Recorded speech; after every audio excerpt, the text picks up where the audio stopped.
अस्सलाम वालेकुम क्लास।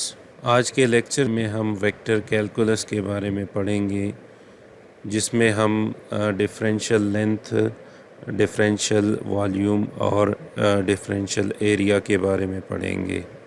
सबसे पहले हम कार्टेशियन कोऑर्डिनेट में देख लेते हैं कि डिफरेंशियल लेंथ, एरिया और डिफरेंशियल वॉल्यूम कार्टेशियन कोऑर्डिनेट में क्या बन रहे हैं। डिफरेंशियल लेंथ, डिफरेंशियल एरिया और डिफरेंशियल वॉल्यूम हमें क्या इंफॉर्मेशन देती है और ये किस लिए यूज़ होता है। सबसे पहले डिफरेंशियल लेंथ की तरफ आते हैं। डिफरेंशियल लेंथ एक बहुत ही स्मॉल चेंज इन लेंथ को कहा जाता है।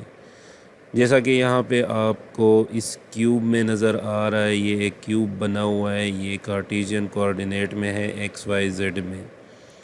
अब अगर ए से डी की तरफ हम आते हैं तो ये एक बहुत ही स्मॉल साइज़ का क्यूब है। इधर आप लोगों को समझ आने के लिए इसको थोड़ा बड़ा करके दिखाया गया है।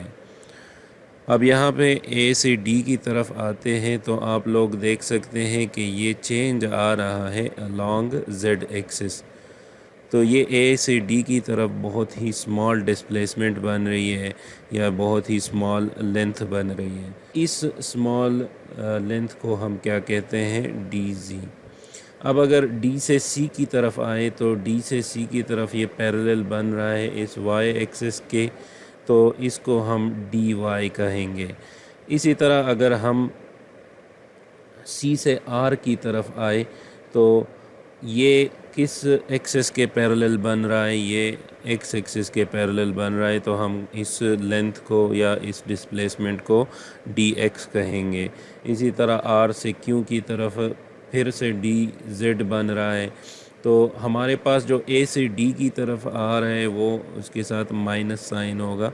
ये हमारे पास नेगेटिव साइन, क्योंकि हमारे पास जो पॉजिटिव एक्स जेड एक्सिस है वो अपवर्ड है और हम ए से डी की तरफ आ रहे हैं, तो इसकी वैल्यू माइनस डी जी होगी। इसी तरह अगर आर से क्यू की तरफ जा रहे हैं तो ये पॉजिटिव डी जेड होगा। क्यू से अगर हम पी की तरफ जाते हैं तो ये डी वाई के डायरेक्शन में बन रहा है, तो ये नेगेटिव साइन के साथ आएगा। तो इसी तरह ये हमें एक स्मॉल चेंज इन डिस्टेंस या small change in any axis बताता है। तो अगर हमें ये स्मॉल चेंज पता हो तो हम इसको इंटीग्रेट करके एक बहुत ही बड़े लेंथ की वैल्यू निकाल सकते हैं। आप लोग प्रॉब्लम में देखेंगे, इस के एंड में मैंने एक एग्ज़ाम्पल डाली हुई है इस लेक्चर के एंड में। उसमें आप लोग देख सकेंगे कि किस तरह हम डिफरेंशियल लेंथ को इंटीग्रेट करके एक पॉइंट से दूसरे पॉइंट तक की लेंथ निकाल सकते हैं। अब अगर हम P से C की तरफ आते हैं तो ये तीनों में चेंज आ रहा है। डी जेड भी चेंज हो रहा है, डी वाई भी चेंज हो रहा है, डी एक्स भी चेंज हो रहा है। तो इसमें तीनों चेंज हो रहे हैं। तो हमारे पास डिफरेंशियल लेंथ या डिफरेंशियल डिस्प्लेसमेंट जो कार्टेशियन कोऑर्डिनेट में बन रही है वो क्या होगी, d x a x plus d y a y d z a z. ये डी एक्स वही डिफरेंशियल लेंथ या डिफरेंशियल डिस्प्लेसमेंट है और ये जो ए एक्स है ये unit vector along x axis है। इसी तरह डिफरेंशियल वाई लेंथ हो गया और ये unit vector along y axis, और डी जेड के साथ unit vector along z axis.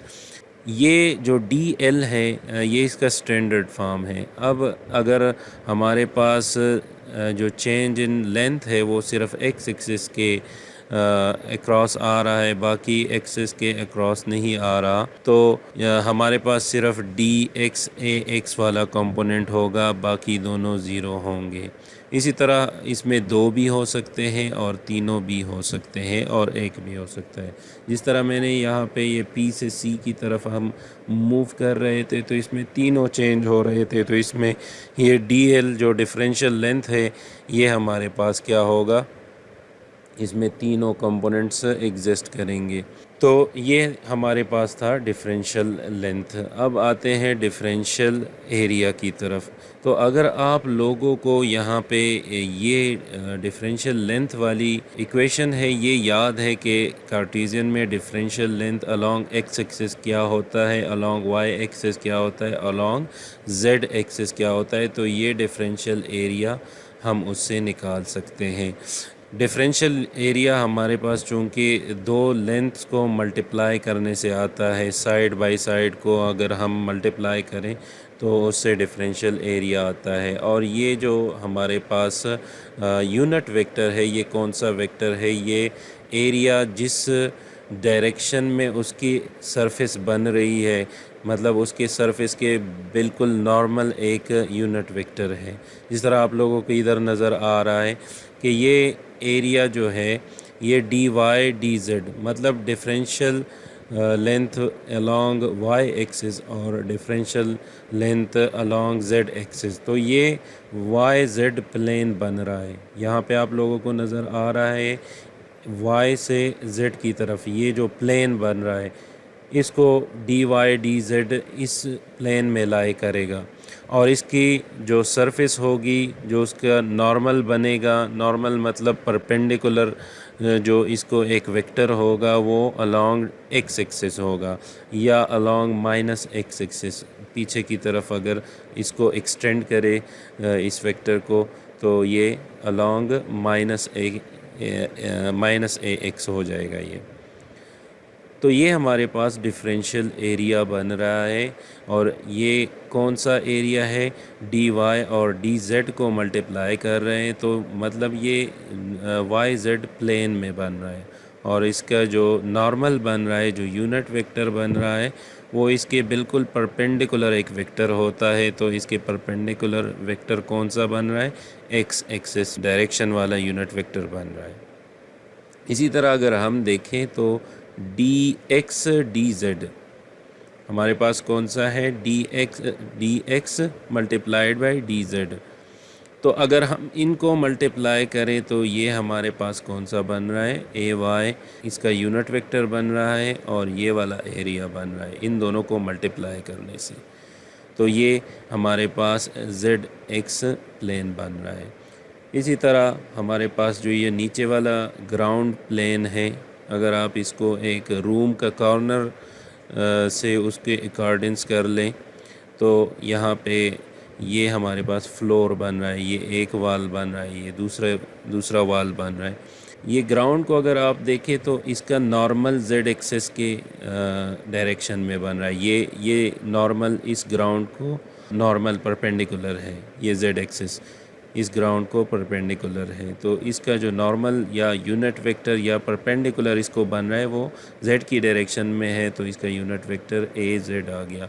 और एरिया कौन सा है, डी वाई और डी एक्स को मल्टीप्लाई करने से जो ये प्लेन बन रहा है।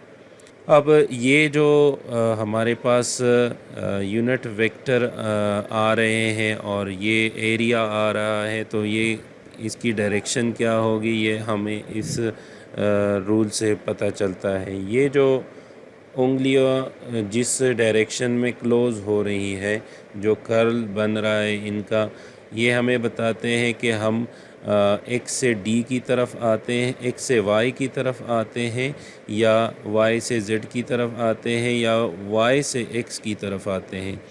तो ये जिस डायरेक्शन में बनेंगी, हम थंब के डायरेक्शन को देखेंगे, ये इसका यूनिट वेक्टर बनेगा और ये वाला हमें क्या देगा, ये एरिया देगा, और ये थंब जो है ये हमें क्या देगा, इसका यूनिट वेक्टर देगा। जिस तरह के आपको नज़र आ रहा है हम ए से बी की तरफ जा रहे हैं और इसका जो यूनिट वेक्टर बन रहा है वो ए क्रॉस बी बन रहा है।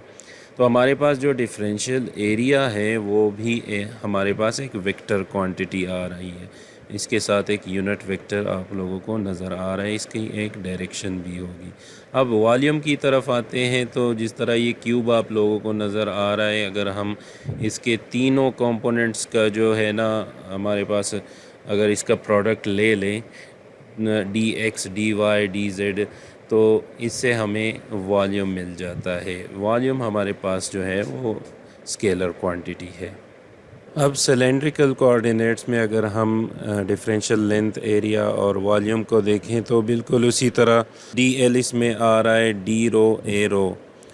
जो हमारे पास रो की डायरेक्शन में चेंज इसमें आएगा तो वो हमारे पास क्या होगा, डी रो होगा, और इसका यूनिट वेक्टर रो की डायरेक्शन में होगा, वो ए रो होगा।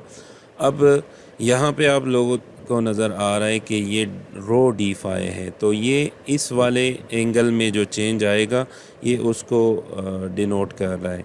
यहाँ पे ये Q से B की तरफ जब हम जाते हैं तो ये हमारे पास रो डी फाई ए फाई बन रहा है। इसमें रो क्यों आ रहा है, क्योंकि ये एक सिलेंडर बन रहा है और इसका जो रेडियस है वो रो है, तो रो इसको रिस्ट्रिक्ट कर रहा है, मतलब ये इस डायरेक्शन में नहीं बढ़ रहा, इस डायरेक्शन में ये कांस्टेंट है, और इस डायरेक्शन में फाई चेंज हो रहा है, ये एरो जो नज़र आ रहे हैं। तो क्यू से बी की तरफ जब हम जाएंगे तो हमारे पास क्या होगा, रो डी फाई होगा। इसी तरह बी से ए की तरफ वो डी जेड होगा, और जो ए से डी की तरफ या एस से पी की तरफ या आर से क्यू की तरफ हम आएंगे तो ये सारे हमारे पास डी रो बन रहे हैं। ये डिफरेंशियल लेंथ अलोंग रो एक्सिस जो है वो रो की डायरेक्शन में है। तो ये हमारे पास क्या बन रहे हैं, सिलेंड्रिकल कोऑर्डिनेट्स के डिफरेंशियल लेंथ्स बन रहे हैं। अब जिस तरह हमने पिछली स्लाइड में देखा कि इन्हीं कोऑर्डिनेट्स या इन्हीं लेंथ्स को हम मल्टीप्लाई करते हैं तो उससे एरिया आता है। तो अब हम डी एस हमारे पास 3 होंगे इसमें। एक हमारे पास ये वाला एरिया है जो डी रो डी फाई, मतलब जो ये नीचे वाला प्लेन है और उसके साथ मल्टीप्लाई हो रहा है ये डी जेड। एक ये वाला जो प्लेन है ये मल्टीप्लाई हो रहा है इसके साथ। तो हमारे पास ये जो सिलेंडर का ये आउटर सरफेस है ये वाला एरिया बन रहा है। तो इस की डायरेक्शन अगर आप लोग देखें तो इस सरफेस को परपेंडिकुलर कौन सा यूनिट वेक्टर बन रहा है, एरो। तो इसके नॉर्मल या इसका यूनिट वेक्टर ए रो बन रहा है। तो यहाँ पे rho d phi d z a rho बन रहा है। इसी तरह अगर इस सरफेस को देखें तो ये हमारे पास कौन सा सरफेस बन रहा है, डी रो, और डी जेड को मल्टीप्लाई हो के आ रहा है। तो हम ये वाला जो सरफेस है ये ले सकते हैं, ये पूरा सरफेस ये। तो इस सरफेस को अगर हम देखें तो इस सरफेस को जो परपेंडिकुलर वेक्टर बन रहा है वो ये ए फाई बन रहा है। इस पॉइंट पे अगर हम देखें तो इसके परपेंडिकुलर उस साइड पे बन रहा है, वो क्या बन रहा है, ए फाई बन रहा है। ये डी रो और डी जेड के मल्टीप्लिकेशन से जो हमारे पास सरफेस आता है या एरिया आता है उसका यूनिट वेक्टर ए फाई है। इसी तरह अगर हम फिर रो डी फाई और डी रो को मल्टीप्लाई करें, मतलब जो ये हमारे पास बन रहा है ये वाला एरिया, ये किस तरह बन रहा है, रो को मल्टीप्लाई करें रो डी फाई से, जो डी रो है उसको रो डी फाई से मल्टीप्लाई करें तो ये वाला सरफेस हमें मिल रहा है। और इसकी जो परपेंडिकुलर एक्सिस बन रही है वो जेड एक्सिस बन रही है, तो इसका यूनिट वेक्टर हमारे पास ए जेड बन रहा है। और जो डिफरेंशियल वॉल्यूम है वो इन तीनों लेंथ्स को मल्टीप्लाई करने से आता है, रो डी फाई डी जेड, ये डिफरेंशियल वॉल्यूम बन रहा है। इसी तरह स्फेरिकल कोऑर्डिनेट्स में अगर हम देखें तो हमारे पास डी आर बन रहा है। डी आर कौन सा है, जो हमारे पास आर के एक्सिस में होगा ये। तो ये हमारे पास जो आर के एक्सिस में बन रहा है, आर के डायरेक्शन में बन रहा है, ये हमारे पास क्या है, आर के डायरेक्शन में जो चेंज आ रहा है यहाँ से यहाँ तक ये डी आर है, यहाँ तक आर है, आर में थोड़ा सा चेंज आया तो ये चेंज जो है ये हमारे पास क्या है, डी आर है। अब जो थीटा की डायरेक्शन में चेंज आ रहा है ये वाला, ये आपको नज़र आ रहा है, ये हमें डी थीटा है, डी थीटा हमें दे रहा है, ये थोड़ा सा जो चेंज आ रहा है। अब अगर हम इसको देखें, ये वाला जो चेंज नज़र आ रहा है आपको, ये क्या है, रो डी फाई हम इसको कह रहे थे उस सिलेंड्रिकल में, और सिलेंड्रिकल में इस लाइन को क्या कहा जा रहा था, रो। लेकिन हमने जो ट्रांसफॉर्मेशन में देखा था कि इस लाइन को हम आर साइन ऑफ थीटा कह रहे थे। तो रो को अगर हम आर साइन ऑफ थीटा से रिप्लेस करें तो हमारे पास आ जाएगा r sine of theta d phi.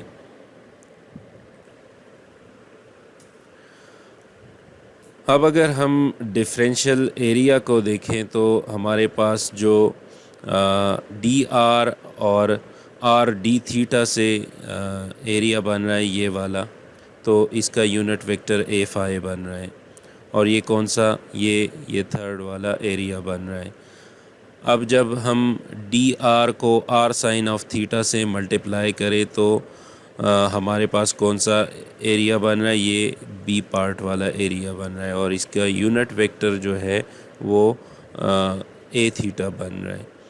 और अगर हम इन दोनों को मल्टीप्लाई करें तो ये आर और आर स्क्वायर हो जाएगा, डी थीटा अपनी जगह रह जाएगा, और sine of theta d phi, तो ये r square sine of theta d phi इसका यूनिट वेक्टर बन रहा है ए आर, क्योंकि इसके बिल्कुल परपेंडिकुलर जो बन रहा है वो आर का यूनिट वेक्टर, और ये इस स्फेयर का ये वाला सरफेस बन रहा है, ये जो एरिया है ये इस सरफेस पे बन रहा है।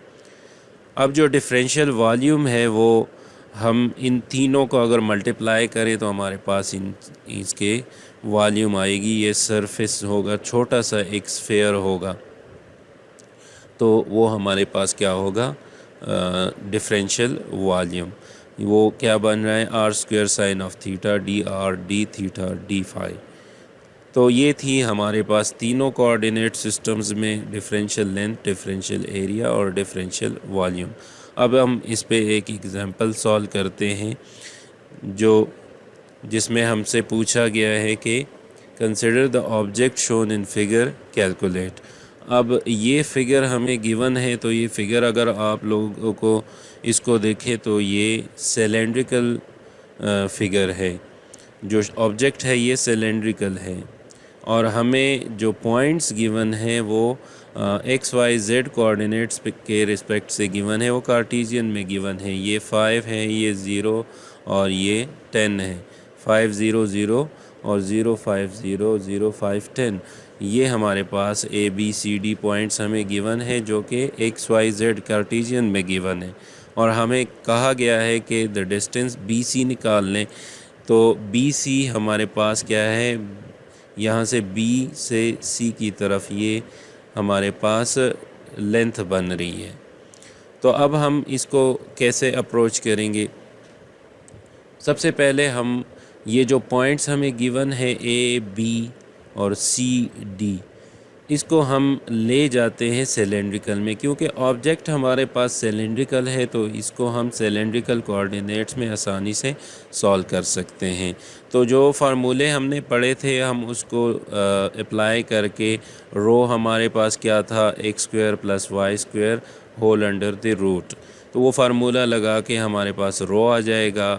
फाई हमारे पास वाई और एक्स के टेंजेंट से आता था तो वो हमारे पास आ गया। तो ए पॉइंट को हमने ट्रांसफॉर्म कर लिया 5 0 डिग्री और 0, इसका z कंपोनेंट 0 है, 5 भी 0 है, और जो रो है वो 5 है।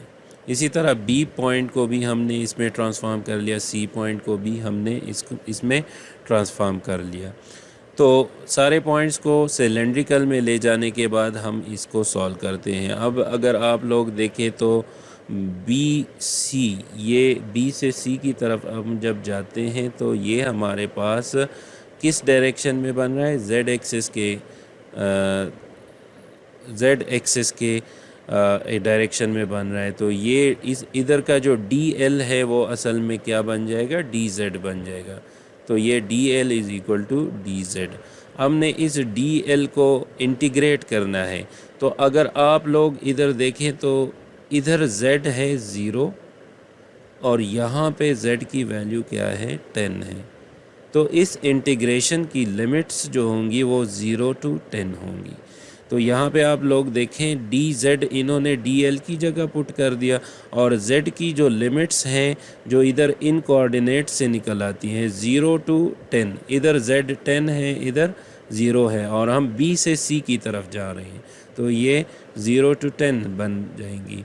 और अगर हम सी से बी की तरफ आएंगे तो 10 to 0 होंगी, ये 10 इधर नीचे आता फिर। लेकिन अब हम बी सी पॉइंट निकाल रहे हैं तो बी से सी की तरफ हम जा रहे हैं तो ये 0 to 10 आ जाएगा। तो अगर हम इसको इंटीग्रेट कर दें तो यहाँ पे z आ जाएगा इंटीग्रेशन और लिमिट्स पुट करने के बाद z में हम 10 - 0 पुट करेंगे तो ये हमारे पास 10 की वैल्यू आ जाएगी। तो यहाँ से ये जो लेंथ बन रही है ये हमारे पास 10 बन रही है। इसी तरह अगर हम सी डी निकाल लें तो सी डी कौन से पॉइंट्स हैं, ये सी से डी की तरफ ये वाले पॉइंट्स बन रहे हैं। तो यहाँ पे ये कौन सा जो डिफरेंशियल लेंथ है ये कौन सा बन रहा है, ये रो डी फाई बन रहा है। तो यहाँ पे जो डी एल है वो हमारे पास है रो डी फाई और रो की वैल्यू हमें यहाँ से निकल आएगी, यहाँ पे हमने निकाल ली थी 5। हर एक पॉइंट में रो की वैल्यू क्या आ रही थी, 5 आ रही थी।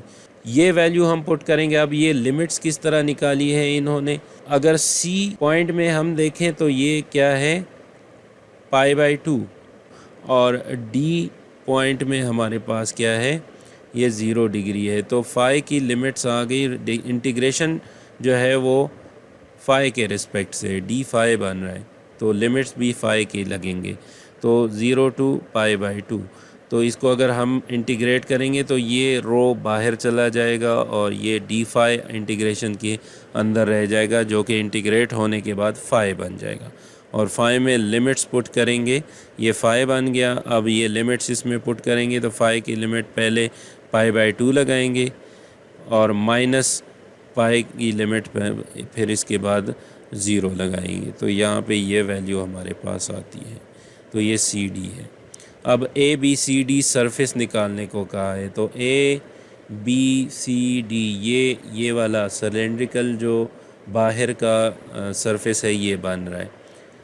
सरफेस या एरिया, सरफेस और एरिया, इधर EMT सब्जेक्ट में एरिया को सरफेस और एरिया दोनों टर्म से जाना जाता है। अब यहाँ पे डी एस कौन सा बन रहा है, एक तो ये नीचे वाला सरफेस नहीं बल्कि ये नीचे वाला जो डी एल था ये और ये डी जेड। तो ये नीचे वाला जो डी एल है ये है रो डी फाई और ये है डी जेड। तो ये तीनों मल्टीप्लाई होंगे रो डी फाई डी जेड और उससे ये सरफेस आता है। तो हमारे पास अब इंटीग्रेशन 2 लगेंगी, यहाँ पे डी फाई भी है और डी जेड भी है तो इन्हीं दोनों के लिमिट्स भी यूज़ होंगे। तो ये हमारे पास है फाई के वही लिमिट्स हैं, जेड की भी वही लिमिट्स हैं और रो डी फाई डी जेड। तो इसमें वैल्यूज़ पुट करके इसको इंटीग्रेट करेंगे और उसके बाद ये वैल्यूज़ है ये पुट करेंगे तो हमारे पास आ जाएगा 25 पाई। इसी तरह जो हमें ए बी ओ सरफेस निकालने को कहा है, यहाँ पे ये ए बी और ओ ये नीचे वाला प्लेन बन रहा है तो ये हमारे पास क्या बन रहा है, डी फाई और डी रो से बन रहा है, रो डी फाई और डी रो और जेड इसमें क्या है 0 है। इसको भी हम ये वैल्यूज़ इधर पुट करेंगे इंटीग्रेशन में और लिमिट्स अब किसकी होंगी, रो की और डी फाई की। अब अगर हम लिमिट्स को देखें तो लिमिट्स के लिए, रो की लिमिट्स के लिए हम पिछली स्लाइड में जाएंगे। यहाँ पे ये है ए बी और ऑरिजिन। तो ये ऑरिजिन से हम इस सरफेस की तरफ आएंगे तो रो इधर ऑरिजिन में 0 है और इस सरफेस पे रो की मैक्सिमम वैल्यू 5 है और जो फाई की लिमिट्स हैं वो 0 से 2 पाई तक चेंज हो रही है। तो हमारे पास फाई की लिमिट्स है 0 to π/2 और रो की लिमिट 0 से फाई। ये वैल्यूज़ पुट करेंगे तो इसकी वैल्यू 6.25 पाई आ जाएगा। इसी तरह आप लोग ये सरफेस भी निकाल सकते हैं। और वॉल्यूम निकालने के लिए हमने क्या करना है, ABDCFO। अब जब हम वॉल्यूम निकालेंगे तो ये तीनों जो हमारे पास जो कोऑर्डिनेट्स हैं वो मल्टीप्लाई हो जाएंगे। यहाँ पे आप लोगों को नज़र आ रहे हैं, हम तीनों को इंटीग्रेट कर रहे हैं और तीनों की जो है ना वो लिमिट्स लगेंगी। तो ये तीनों इंटीग्रेशन हम करेंगे तो हमारे पास क्या आ जाएगा, ये वैल्यू आ जाएगी। ये इस सिलेंड्रिकल ऑब्जेक्ट की वॉल्यूम बन रही है। तो आप लोगों ने देखा कि डिफरेंशियल लेंथ और डिफरेंशियल एरिया और डिफरेंशियल वॉल्यूम हम किस तरह निकालते हैं। असल में जो डिफरेंशियल लेंथ्स हैं अगर वो आपको पता है तो आप उससे डिफरेंशियल सरफेस कोई भी निकाल सकते हैं और डिफरेंशियल वॉल्यूम भी कोई भी निकाल सकते हैं। शुक्रिया।